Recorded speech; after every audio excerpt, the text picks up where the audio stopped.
بسم اللہ الرحمن الرحیم۔ السلام علیکم۔ کیا قربانی سے قبل ناخن اور بال نہ کٹوانے سے ثواب ملتا ہے؟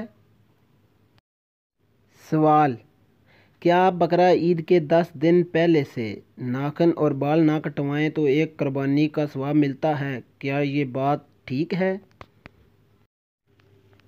جواب: حضور اکرم صلی اللہ علیہ وسلم کا ارشاد ہے، جس نے ماہ ذی الحجہ کا چاند دیکھا اور اس کا قربانی کا ارادہ ہو تو وہ بال اور ناخن نہ کٹوائے۔ یعنی یکم ذی الحجہ سے لے کر 10 ذی الحجہ تک یہ بال اور ناخن نہ کٹوائے بلکہ قربانی کے بعد کٹوائے۔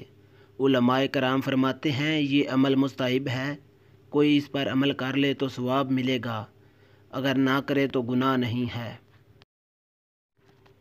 حدیث نمبر 5121 ام المومنین سیدہ ام سلمہ رضی اللہ عنہا سے روایت ہے، رسول اللہ صلی اللہ علیہ وسلم نے فرمایا، جس کے پاس جانور ہو ذبح کرنے کے لیے اور ذی الحجہ کا چاند نظر آ جائے تو اپنے بال اور ناخن نہ لے جب تک قربانی نہ کر لے۔ بحوالہ صحیح مسلم۔